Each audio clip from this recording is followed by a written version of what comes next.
My name is Tami Faris. I'm an occupational therapist. I've been an OT for 27 years. I'm also a lymphedema therapist. I've been a lymphedema therapist for 24 years. And I'm going to share with you my case report on how I lost 30 pounds of lipedema fat without surgery and exercise. I want to thank Chuck Ulrich so much for helping me with my presentation. He did a lot of work putting my data together, so thank you so much. I have nothing to disclose. These are learning objectives. I'm going to flip through that. My background. So like many, my family history, grandmothers, great-grandmothers, mothers, sisters, cousins, and all have lipedema. I had lipedema since puberty. When in my teens and 20s, I've dieted and exercised a lot. Similar stories for what you heard before. When I was 27, I went through my lymphedema certification training. That was in January of 2000. That's when I learned I had lipedema. I was told at that time to wear compression garments and maintain a healthy body weight. I called home and said, hey, it's not our fault, woohoo. But I want to say also right after that, Linda Ann confirmed this at one of the conferences shortly thereafter. So when I was 30, I got pregnant and I tried really hard not to gain weight, trying to live like, don't gain a lot of weight. I knew it might happen. And I was able to lose that pregnancy weight with a low carb, low calorie diet and exercise at that time. In my 30s and 40s, continued to try losing weight, but I just couldn't. I stayed within that 10-pound range, so I thought I was doing pretty good. I knew what happened to my mom and my older sister and just kind of my family. When I got to be about 48, that weight got a little higher and had an even harder time to getting it off. I knew menopause was around the corner, and I saw what happened to my family, and so I'm really trying to keep that down. And then I got to about 150 just about a year and a half ago. So throughout my 24-year career, is it on? As a certified lymphedema therapist and having it myself, I have gone to many conferences and presentations in those 24 years, learning how to treat lymphedema. I treat lymphedema, lipolymphedema, and lymphedema, and then having it myself. I'm a participant in several research studies. I also was one of the co-authors in the standard of care for lipedema in the United States in 2019. In April of 2022 at the FDRS conference in Cleveland, Ohio, I met Dr. Alexander Amado. He's a vascular surgeon from Brazil. He's sitting over there in the corner. And Anna Pizzoli and I, she's a PT, and we were sitting next to him. And he was sharing with us how he treated lipedema, which is a little different than some of what we've heard. He looks at it from targeting inflammation. And he had great patient outcomes. His pictures were amazing. And I'm like, they didn't have surgery. It inspired me so much. I really wish I looked like that bodybuilder girl that you had, but I'm not quite there yet. But he did food sensitivity testings. He did keto. He recommended keto with some of his patients. He does medications as needed. And then only in his phase 3 of treatment will he do surgery if it is needed. Throughout that conference, Anna and I kept looking at each other because a lot of the presentations were inflammation. And we literally would look at each other, go, inflammation. And it just put it together for us. So I drove home thinking about how can I decrease inflammation in my body. So I looked at the whole system, like all the whole body together. What can we do to decrease inflammation? My primary care physician could not do what I wanted to do. So I sought out alternative medicine. I went to an integrative medicine clinic. It is run by 2 doctors who are MDs, and then I work with a nurse practitioner. I told them I was tired, difficulty losing weight, which I knew I had lipedema. I gave her a stack of papers of what lipedema was, and then I felt like my hormones were out of whack. And then I wanted some food sensitivity testing. So our treatment focused on assessing my labs, toxin levels, hormone levels, food sensitivity testings, supplements and treatment for general detox, liver support detox, xenoestrogen elimination, and balancing hormone levels. So I was 50. I'm 51 now. I have stage 1 lipedema, and actually Dr. Earps told me I had stage 1.5 lymphedema the other day. I'm estrogen dominant, perimenopause, premenopause. I have no history of hormonal birth control, hypothyroidism, which is controlled by medication, history of infertility, history of fibrous breast tissue, history of low vitamin D levels, which is controlled by supplementation. So I lost 30 pounds without surgery. And I can't say I'm proud to say I didn't exercise. I am a therapist. We love exercise, so don't follow that. I just point that out because it was not a factor in my weight loss. I went from 150 pounds to 117 pounds. My skeletal muscle mass really didn't change. It remained around 49 pounds. My body fat mass went from almost 36% to 21.4%, and that is measured by bioimpedance. I will say the majority of this weight loss occurred in 4 months. I have had gradual weight loss since, and I have maintained for over a year. This is my body bioimpedance, body composition. I started tracking this in October of 2022. So you can see I was 150, and in January of just this last year, I was 117. My skeletal muscle mass did not change. It went up and down, but it really stayed the same. My percent body fat, you can see significantly decreased in that time. This is my before and after. I can proudly say that I am stage 1 poster child for lipedema in Dr. Erbst's Lipedema Friend and Foe paper. So your legs may show up, just warning you if you did that research. This is my after picture. So these are my legs now. I do have loose skin. I still have lipedema, but significant changes in my legs.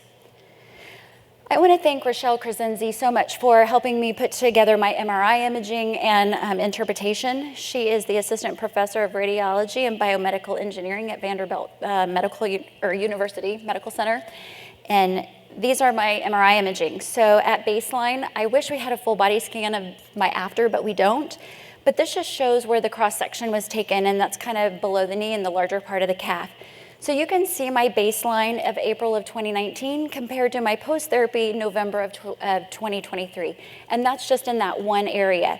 Significant changes in that fat. The green arrow kind of shows the fat reduction around the bone. And she did say that that's indicative of lipedema. So I did lose lipedema fat. The calf circumference almost went down 4 centimeters at that one cross section. And then my subcutaneous adipose tissue was almost cut in half, very significant. And then my muscle area really didn't change much, very much what we saw on the bioimpedance. So what did I do? I did a lot of things. So these were the things I did. And I just point out the things in asterisks or things that I implemented myself. So we did hormone therapy for estrogen dominance. I did supplements, food sensitivity testing, nutrition, mindful eating, infrared sauna, meditation, compression, intermittent pneumatic compression. I was treated for Epstein-Barr and Bartonella. However, that treatment happened after the majority of my weight loss occurred.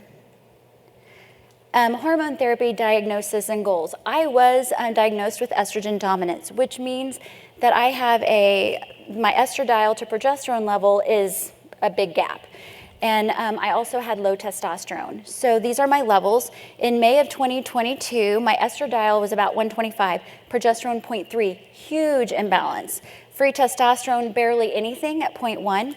So you can see that estradiol progesterone ratio was 416. In January, my progesterone significantly increased. Estradiol came down a little bit. Free testosterone is now up to 1.0, more similar to what it should be for me. And the estradiol progesterone is now 7.4, big difference from 416. Her goal was to get my estradiol progesterone around 10-to-1 ratio. So based on my labs, we were looking at 10 to 12, but I actually am a little bit below that, and then increasing my testosterone levels. So this is what we did to treat estrogen dominance. It was to decrease the estrogen and xenoestrogen via liver support detox supplements. Calcium D-glucarate is one of the ones I take, glutathione. I also take some other supplements I can't mention, but there are a lot of ingredients in them. So I just pointed out like milk thistle. I think NAC is in one of them. I mean, it's a list of different things in those. Also improving gut health with probiotics. We were looking at trying to get an estrobolome balance and decreasing gut dysbiosis. Because if you have a healthy microbiome, it increases estrogen elimination, very important. Increasing progesterone and testosterone by supplementation. I do take a prescription testosterone troche. It's a little square tablet. You put it under your lip at night and it dissolves.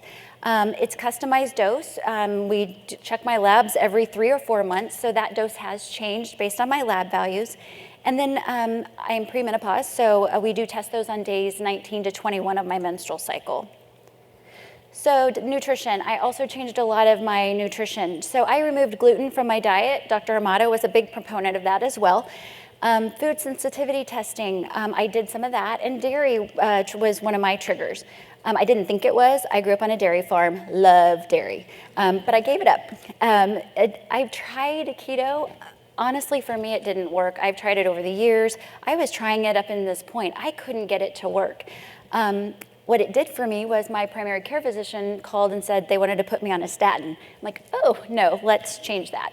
So I changed my diet to a low-carb, low-cholesterol diet. And then I started doing some blood glucose testing. I am not diabetic, but I thought, you know what, I'm gonna just start checking it and see what it is. So I just use a finger prick. It's cheap, you can get it at the store. I asked the integrative medicine nurse practitioner, what would I want it to be if I wanted to lose weight? And she said, try to keep them around 70s and 80s. So I tried, but my goal actually was 70 to 100, but that includes food, eating. Actually, last night in the room after I got back from dinner, I checked it and I was making a little bet with my husband, like, what do you think my blood sugar is gonna be? And I was thinking like 110 and he goes, oh no, 103. It was 104, so he won. By also keeping that blood sugar low, I started doing some listening to things. I also found that, and we know that when you eat sugar and carbs, it increases your insulin, but it also increases a hormone called aldosterone, which increases inflammation. So going back to what Dr. Amato said, I'm trying to think of all these things that I can decrease inflammation. If I can lower those insulin spikes, maybe that will help. I do intermittent fasting. I don't do it all the time. I do eat. I change this up a lot, and I kind of naturally do it. I work, and so I'm busy, so I don't eat a whole lot for lunch, but I do put that in. So this is kind of a sample of what I've eaten a lot of for the last year and a half. I am premenopause, so I want to point that out because at this point I do avoid high foods with soy, egg yolks, and alcohol. When I go through menopause, I'm not sure this may change. I also love low sodium chicken bone broth. It's great for the gut. But I also want to say that I read something, I don't know if this is true, so you may have to kind of do some research on it, that if you have mast cell, that it may cause some histamine reaction, so just look that up. I ate a lot of chicken and fish. I love almonds and olives. I actually use olives as a dessert. Somebody was eating with me the other day, I'm like, I'm gonna go get some olives. The other thing I want to point out on here is cayenne pepper. I love spicy foods, so I put it on everything. I put it in my coffee with cinnamon, I put it in my soup, I put it on vegetables. It increases metabolism, and if you look it up, it's good for the gut. So these are my food sensitivity testing charts. The IgG food map was the first one that I did. There's actually like 3 pages, but the only ones that really came up big for me was dairy, and I love cheese. So anyway, and then just recently I did MRT testing, and that one is more comprehensive, and so that showed up gluten, cantaloupe, good thing I wasn't eating those, and then from that prior list I have since removed cucumber, dill, and feta cheese from my diet. So the IgG food testing I did in January of 2022, the con is some people say that it may not be as accurate because it might just show foods that you're eating a lot of at that time. The thing that it did for me is it validated I should give up cheese. And so I kind of questioned, could that have been causing a leaky gut? Maybe. And the MRT, I just did this last February, so it really didn't have much to do with this weight loss, but it's a blood test to measure the inflammatory foods and inflammatory responses to, actually it's 176, I wrote 170, but it's 176 foods and chemicals in the body. It measures the release of cytokines, histamine, leukotrienes, and prostaglandins. Just note too that food sensitivities may change over time. They can change with different things, so you may need to have them reassessed. We're very individualized. What I eat, somebody else may not be able to eat. My sister said, well, just tell me what to eat. And I'm like, well, I can't because I don't know what your body is reacting to. So that blood glucose, I do think this is big. So I think this was a big part of my weight loss. And if you compare this to that GLP-1 drugs, those are kind of controlling blood sugar. I'm just doing it manually. So I assess it morning, afternoon, evening, after different foods, just to get an idea of what do different foods do to me. I test it periodically. I don't go crazy with this, but it kind of helps me figure out when to what to eat. So if I test in the morning and it's in the 90s, I might not eat until later in the day, or like lunch. Or let's say in the evening I get kind of hungry and I want a snack, it might help me determine what I eat. I might go for some olives versus something else that might have a little more carbs to it. Again, that goal, I was trying to keep it around the 70s and 80s. I find I run more in the 80s and 90s. Mindful eating. So this is something I implemented kind of on my own. Eat slow. If you feel full and you'll eat less. Also, I'm a pelvic floor therapist, so we talk a lot about the gut, bowel movements, things like that. So chewing your food 20 to 30 times assists in the breakdown of food and helps in that nutrient absorption. Also, enjoy the taste of food. So I may hold it longer in my mouth and taste the food. Really think about the flavors and taste it and enjoy it. And then try to sit down when I eat instead of running on the go, because you may not eat as much. Infrared sauna, this is something different. My integrative medicine nurse practitioner recommended this for detoxification, just kind of a general detox. I sweat a lot. It releases toxins through the skin and dermis. Somebody asked me if an infrared blanket or an infrared light might help. I don't think so. This is really to sweat, so I do really sweat. I've done some research since this and found that there is research that says it can help cardiovascular health, and it can maybe mimic kind of like a brisk walk. So I did a little test, and I took my pulse oximeter into the sauna with me, and I checked and it was 76 when I started and 111 at the end of a 30-minute session. So maybe it may aid in weight loss. That was my exercise. It also lowers blood pressure. It's great for relaxation and a fabulous time for meditation. It increases blood circulation, improves wound healing, and muscle recovery. And I listed some literature that supports the benefits of infrared sauna. Infrared sauna considerations, just to note, it may not be advisable for all people. People with mast cell issues, lymphedema, MS, hypotension, or certain other health conditions you just may need to kind of figure that out if that's right for you. Avoid if you're pregnant or trying to conceive if you're ill. Definitely check with your healthcare provider before attempting an infrared sauna. It's a dry heat, there's no mold, it's lower temperature. People with heat sensitivities may be able to tolerate it better because it's better than like a regular steam sauna. Start low, stay hydrated, and just know we're all individual. We might react differently to those heat and vasodilation effects. Meditation. I found when I was in the sauna for 30 minutes, I laid there and for me, meditation looks like prayer, so I pray a lot. So let me know if you have any prayer requests. Just know that it does decrease stress. Stress triggers histamines and inflammation. If you decrease your stress, you support your adrenal glands, which lowers inflammation. Those adrenal glands produce hormones that control blood sugar, blood pressure, electrolyte levels, and sex hormones. So overall, it's great for emotional and physical well-being. You don't have to be in a sauna to meditate. Benefits of compression for lipedema. So Rochelle Krasinski, Dr. Herbst, in the Lipedema and Derkim's disease application of bioimpedance paper, this paper states that all stages of lipedema have increased extracellular water compared to the control. And then I'm actually a subject in the lymphatic function anatomy in early stages of lipedema, Rasmussen and also Dr. Herbst, that shows stage 1, 2 lipedema were shown to have dilated lymphatic vessels, leaky lymphatics, and tortuous lymphatic vessels. And I know which subject I am, and I had all of these. Compression stockings. I've worn a lot of them in 24 years, and all compressions and all kinds. My preferred ones are the textured leggings. It helps decrease painful, achy legs, improves lymphatic and venous return. And then here's some literature.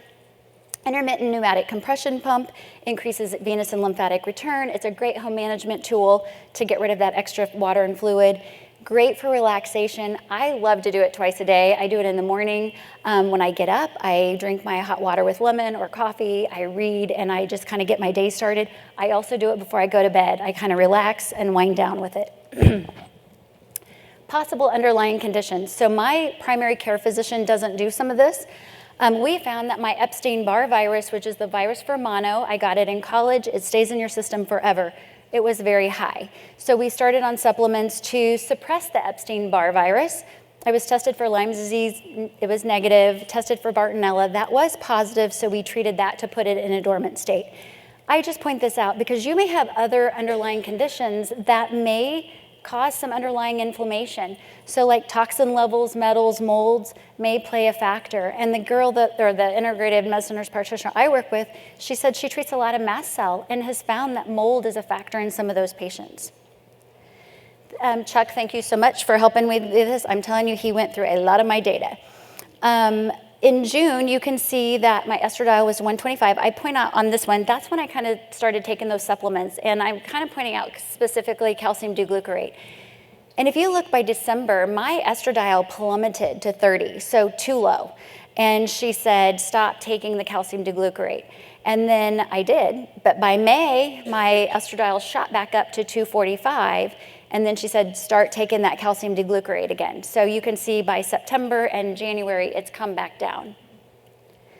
I point out progesterone and free testosterone in this slide just to show you, I was barely registering, so 0.3 and 0.1.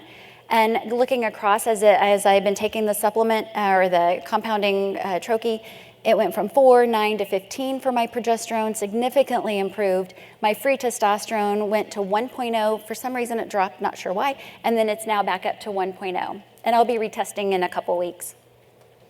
The other interventions I did, so I started the sauna. Actually, this chart doesn't show it, but in August, at 1 time a week, and then I went to 2 times a week, 3 times a week. I did drop that for the summer. I was trying to save money and it was hot. I started back up in the fall to 1 time a week. I'm back up to 2 times a week now. Compression pump, I still use twice a day. Compression stockings, I have worn faithfully, I'm telling you, for 24 years.